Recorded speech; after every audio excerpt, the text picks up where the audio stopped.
What are the four players that the Indiana Fever should core to make sure that no team can touch them heading into the expansion draft? Remember, you just lose these players straight up.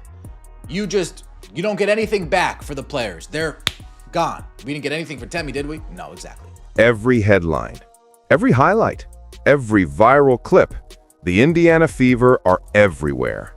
To the outside world, it looks like a dream season. Packed arenas, fans chanting Caitlin Clark's name, and the kind of national buzz most franchises can only hope for. But what if that spotlight is blinding us from the real story? What if the noise on the court, the cheers, the stats, the drama, is just a smokescreen for something far more explosive brewing behind the scenes? Because according to multiple whispers coming out of Indianapolis, the Fever aren't just battling their opponents, they're battling each other. Behind the press conferences and polished interviews, there's talk of power struggles, fractured chemistry, and decisions that have left even veteran players stunned. It's a story not about basketball, but about control, loyalty, and the quiet collapse of trust inside one of the most watched teams in sports. The question isn't whether the Fever can win games, it's whether they can survive themselves. And once you see what's been happening off the court, you might realize the real game was never about basketball at all. On the surface, everything looked perfect. The Indiana Fever were finally back in the spotlight, powered by the arrival of Caitlin Clark, a once-in-a-generation player whose name alone could fill arenas and drive record-breaking TV ratings. Overnight, the franchise transformed from a struggling small-market team into a cultural phenomenon. Jerseys flew off the shelves, ticket prices soared, and every game felt like an event. The Fever weren't just playing basketball, they were a movement. The front office basked in the glow of the media attention. Sponsors lined up, interviews flooded in, and social media exploded with highlight reels and hot takes. ESPN ran daily segments. Talk shows debated how soon the Fever would become title contenders. To fans, it seemed like the dawn of a new dynasty, the perfect pairing of a brilliant coach and a generational superstar. Everything, at least publicly, appeared to be falling into place. But success can be deceiving. Behind that picture-perfect image, cracks were already beginning to form, invisible at first, but spreading fast. The same spotlight that made the Fever famous also exposed every imperfection, every misstep, every disagreement. Inside the locker room, not everyone was buying into the fairy tale. Some players quietly questioned the sudden shift in identity, the way the team's entire narrative seemed to orbit around one player. Others worried about their roles shrinking, their voices fading. Still, the organization pushed forward, determined to keep the smiles wide and the headlines glowing. Every public appearance, every press conference was a performance, a well-rehearsed act designed to project unity and confidence. But if you looked closely, you could see the tension simmering beneath the surface. The side glances during timeouts, the forced laughter in interviews, the subtle hesitations before answering tough questions. What fans saw was a team rising. What insiders saw was a fragile structure built on pressure, expectation, and quiet resentment. A house of glass just waiting for the first stone to shatter it. And as the season went on, that illusion of success would begin to crumble in full view of the world. Because behind every highlight reel, there was a story no one wanted to tell. Every dynasty starts with belief. Belief in a system, a vision, a leader. But for the Indiana Fever, that belief began to splinter before the foundation was ever set. The moment head coach Stephanie White stepped into the locker room, a quiet tension took root, one that no amount of highlight plays or post-game smiles could mask. White came in with a clear identity: structure, defense, accountability. She believed in discipline above all else. Every play had a purpose, every possession a plan. In her world, basketball was chess, not chaos. But the Indiana Fever's new face of the franchise, Caitlin Clark, had built her entire career on chaos. Controlled, creative, electrifying chaos. She turned broken plays into art. To her, freedom wasn't optional. It was everything. So when a coach who prized control met a player who thrived on breaking it, friction was inevitable. At first, it was subtle, the kind of tension only insiders could sense. Practices ran longer than usual, players whispered about philosophy clashes. White emphasized defense in every session, but her stars wanted to run and gun. She'd pull players aside mid-drill, stopping plays to correct spacing or positioning, while others rolled their eyes, tired of the micromanagement. To outsiders, it looked like a coach demanding excellence. To those inside the gym, it felt like a storm brewing. As weeks passed, the energy shifted. Players started choosing sides, whether they meant to or not. Some respected White's structured approach. They saw it as the path to long-term success. Others felt suffocated, frustrated by the lack of creative freedom. The locker room began to split, not outwardly, not yet, but in small, telling ways. Players who once sat together at team meals drifted to different tables. A few veterans started acting as mediators, trying to hold the team together, but even they could feel the divide deepening. Meanwhile, reporters covering the team began to notice inconsistencies. Body language on the bench, players barely reacting to each other's big moments. Post-game interviews filled with polite, hollow answers like, "We're still learning," or "We'll figure it out." On social media, interactions between teammates grew sparse. Motivational quotes about trust and staying true to yourself started appearing, the kind of coded messages that told a different story than the team's official one. It was clear something was wrong, even if no one wanted to admit it publicly. The Fever was supposed to be the league's next powerhouse, the team that would redefine women's basketball. Instead, they were becoming a case study in what happens when vision collides with ego, when leadership meets resistance, and when silence speaks louder than any locker room speech. And while the world kept watching their highlight reels, behind closed doors, the Fever were already losing something far more important than games. They were losing trust. Every team faces adversity. A losing streak here, a tough locker room moment there, it's all part of the grind. But for the Indiana Fever, the moment everything snapped didn't happen during a game. It happened quietly, behind closed doors, with a single decision that sent shockwaves through the organization. It started with a meeting, short, tense, and final. A core rotation player, someone well respected by both teammates and fans, was suddenly called into the office. Minutes later, they were gone. No dramatic confrontation, no farewell speech, just a cold, business-like transaction. The official story? Roster adjustments. The unofficial one? A message. That message was crystal clear. Fall in line or fall out of favor. Inside the locker room, the reaction was instant. Disbelief, confusion, fear. This wasn't an end-of-season cut or a move to free up cap space. This was personal. The player released wasn't underperforming. In fact, their stats were solid. They played hard, showed leadership, and had earned their minutes. So why were they the first to go? Whispers spread fast. According to sources close to the team, this player had become increasingly vocal about White's system, challenging her methods and team meetings, questioning why the offense felt so rigid, why players weren't being trusted to make creative decisions on the court. They weren't confrontational, just honest. But in a locker room already divided, honesty can sound like rebellion. The release sent a chill through the roster. Players who once felt secure began second-guessing everything.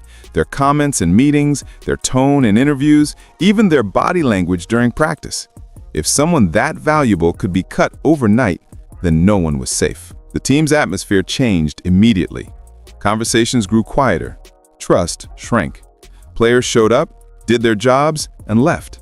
The joy that once filled practices was replaced by an uneasy silence, the kind that settles in when everyone's afraid to be next. Outwardly, the organization kept its story airtight.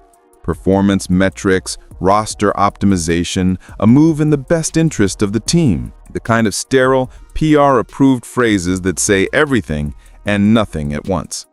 But behind that corporate language, everyone, from players to coaches to reporters, knew exactly what had happened. This wasn't about basketball anymore. It was about power. For Stephanie White, It was a line in the sand, a declaration that this was her team, her system, and her rules. For the players, it was the first undeniable sign that their voices no longer mattered. The illusion of collaboration was over, replaced by quiet compliance. And as one player walked out of the facility that day, carrying a duffel bag and a storm of unanswered questions, the fever crossed a point of no return. What had started as philosophical tension had now turned into something else entirely, a war of control. And in that war, there would be more casualties. The first release might have looked like a wake-up call, a hard but necessary decision from a coach trying to restore order. But what came next made it clear this wasn't a wake-up call. It was a cleansing. Barely 3 days after the first cut, another name was dropped from the roster, and then another. Within a week, 3 players were gone. Each move executed with the same eerie precision, each announcement colder than the last. There were no emotional farewell posts, no heartfelt thank yous from the team's official account, just simple press releases, carefully worded statements about roster balance and team direction. But behind that corporate language, everyone, from players to coaches to reporters, knew exactly what had happened. This wasn't about basketball anymore.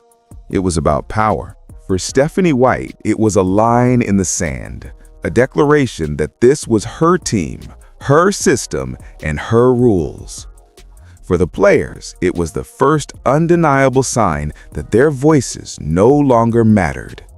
The illusion of collaboration was over, replaced by quiet compliance. And as one player walked out of the facility that day, carrying a duffel bag and a storm of unanswered questions, the fever crossed a point of no return. What had started as philosophical tension had now turned into something else entirely, a war of control. And in that war, there would be more casualties. The first release might have looked like a wake-up call, a hard but necessary decision from a coach trying to restore order. But what came next made it clear. This wasn't a wake-up call, it was a cleansing. Barely 3 days after the first cut, another name was dropped from the roster, and then another. Within a week, 3 players were gone, each move executed with the same eerie precision, each announcement colder than the last. There were no emotional farewell posts, no heartfelt thank yous from the team's official account. Just simple press releases, carefully worded statements about roster balance and team direction. But everyone inside the organization knew what was really happening. This wasn't about performance, it was about loyalty. According to multiple sources close to the fever, the players being let go weren't the weakest links, they were the most vocal ones. The ones who had questioned White's methods, who had dared to suggest that maybe the team needed more creativity, more freedom, more trust. One of them had been particularly close to the first player released, a genuine friendship that extended beyond basketball. They traveled together, trained together, and often spoke candidly about the team's struggles. To the outside world, that was chemistry. To White, it was conspiracy. By removing them, White wasn't just cutting players, she was cutting connections, dismantling a faction before it grew powerful enough to challenge her authority. Every move was deliberate, every decision calculated. This was control through subtraction. Eliminate the dissenters, and the silence that follows becomes compliance. The atmosphere in the locker room changed overnight. Players stopped talking freely. Team meals became segregated, not by age or position, but by ideology. One table for those who still believed in White's system, another for those who didn't. And then there were the ones stuck in the middle, the veterans trying to keep peace, watching as the team they once knew slowly fractured beyond repair. Practices became uncomfortable. Smiles faded. No one wanted to be noticed for the wrong reason. Players went from competing with opponents to competing for survival. Every missed shot, every misread play felt like potential evidence, one more thing that could be used against them when the next roster move came. And outside the locker room, fans began to notice too. The same social media accounts that once overflowed with unity and celebration now felt eerily quiet.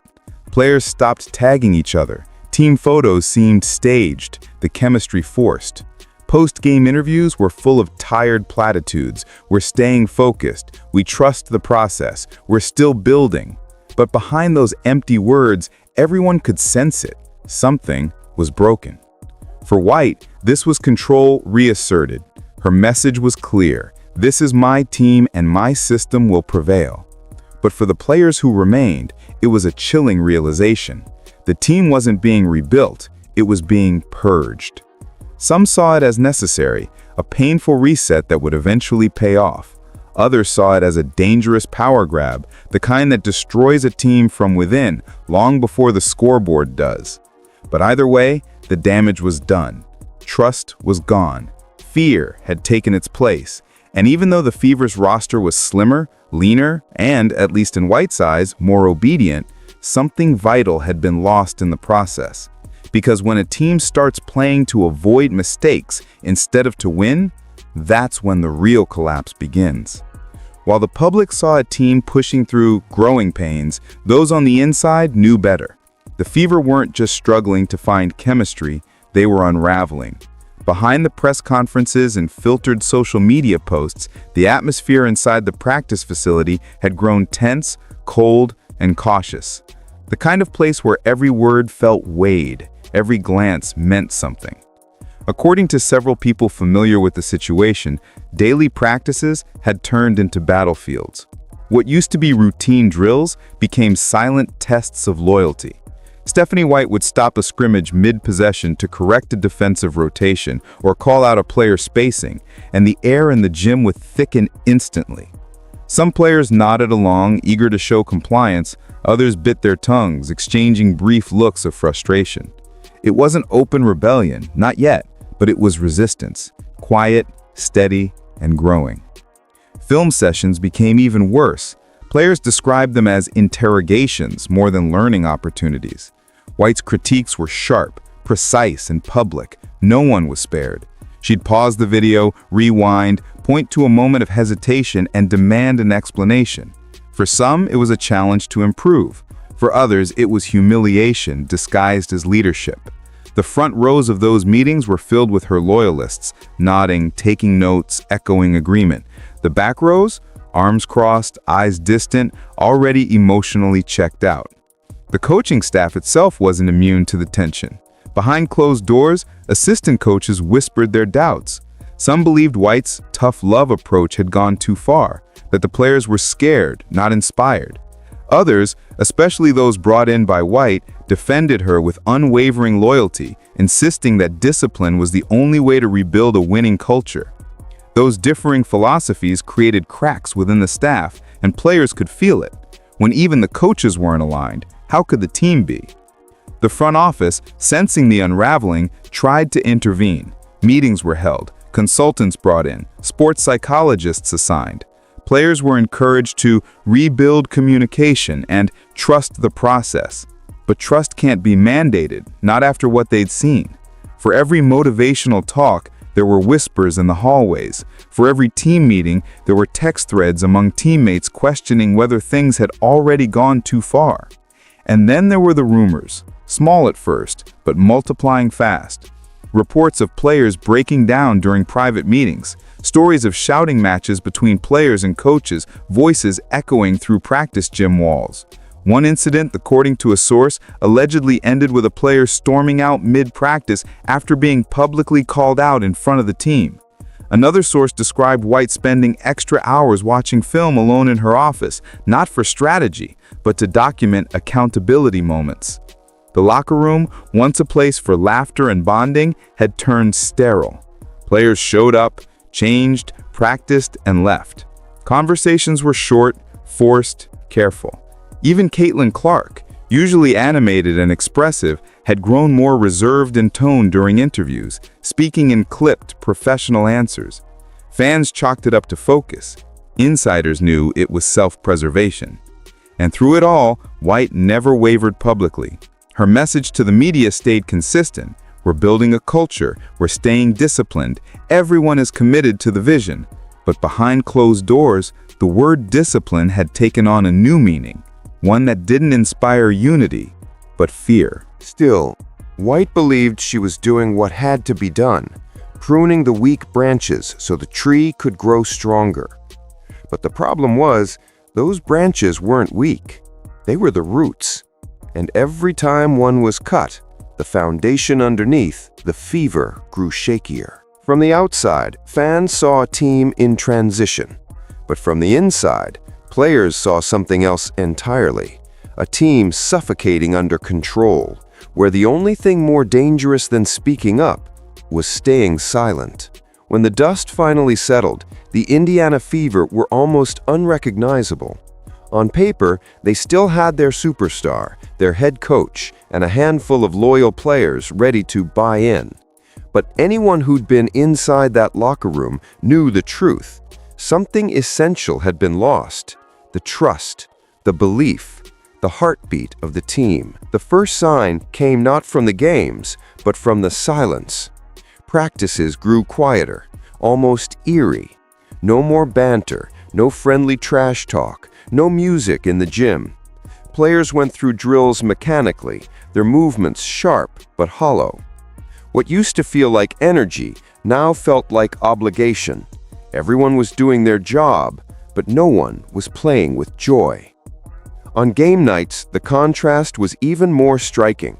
The Fever would step onto the court looking composed, but there was a visible tension in their body language, high fives that didn't connect, huddles that felt rehearsed.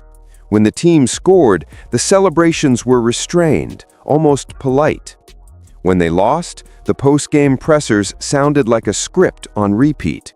We're building chemistry, we're staying focused, we're learning to trust the system.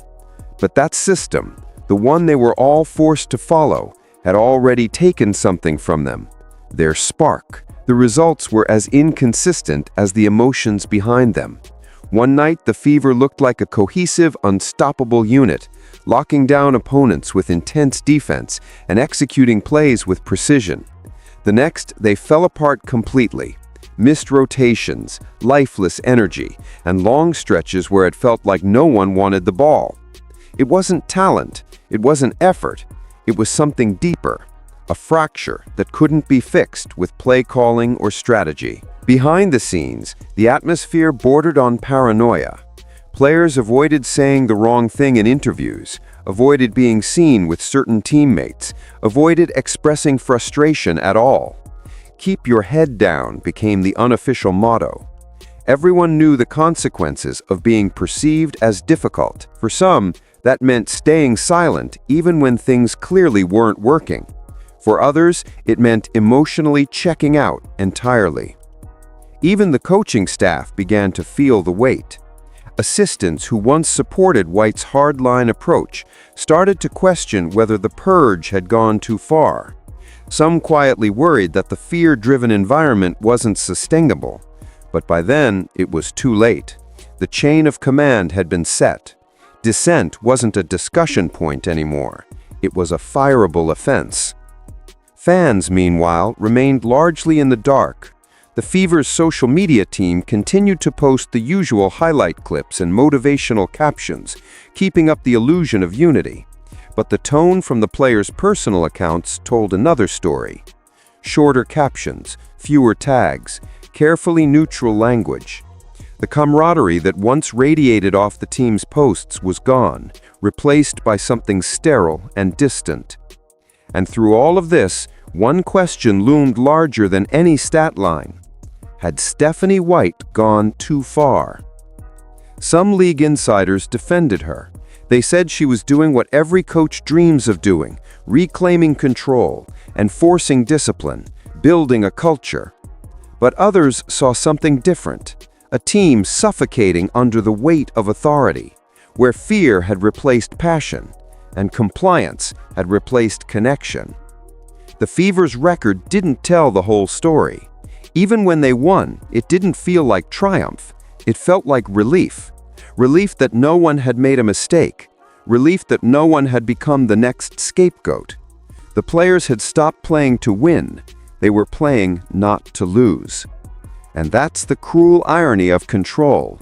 The tighter you grip it, the faster it slips away. For Stephanie White, it was validation. For the players, it was survival. For the fans, it was confusion, watching a team that looked united on the surface but felt emotionally empty underneath. By the end of the season, the Fever weren't just fighting their opponents, they were fighting themselves, and it was a battle no scoreboard could ever show. Because when a team loses its voice, its trust, and its joy, no amount of wins can hide the truth. The real collapse already happened long before the final buzzer. When you strip away the stats, the highlights, and the headlines, what's left of the Indiana Fever story isn't about basketball at all.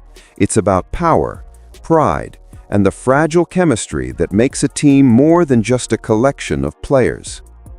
The Fever began this season as a symbol of hope, a franchise reborn under the spotlight, ready to prove that women's basketball could command national attention. But somewhere along the way, that light turned harsh, and it exposed everything they tried to hide. Stephanie White believed that structure could save the team, that discipline, control, and consistency were the antidotes to chaos. And maybe in some ways she was right. Every successful program needs direction, a system, a culture, a standard. But when that structure becomes suffocating, when it silences voices instead of shaping them, it stops being leadership and starts becoming something else. Control for its own sake. The players, too, weren't blameless. Some resisted change before ever giving it a chance. Others chose silence when honesty might have healed the divide. But maybe that's the tragedy of this entire story. Everyone thought they were doing what was best for the team, yet every move, every meeting, every quiet decision only pulled them further apart. And for fans, what's happening in Indianapolis is a reminder of something bigger, that behind every game we watch, there are real people navigating egos, expectations, and emotions that can't be measured in box scores. The highlights show the dunks, the passes, the buzzer beaters, but they'll never show the tension in the locker room, the arguments behind closed doors, or the moments of doubt that can change the direction of an entire franchise. In the end, the Fever's story is still being written. Maybe this season will be remembered as the painful beginning of something greater, a lesson in leadership, resilience, and finding balance between structure and freedom. Or maybe it will go down as the moment the team's identity fractured beyond repair. Either way, one truth stands out above the rest. Winning fixes a lot, but it doesn't fix everything. Because championships are built on more than talent and tactics. They're built on trust. And once that trust is gone, no playbook can bring it back. So as the spotlight continues to shine on the Indiana Fever, one question lingers for everyone watching.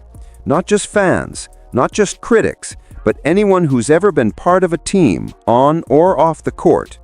Was Stephanie White's purge the price of discipline, or the beginning of the end? And maybe the harder question, once control replaces connection, can a team ever truly win again?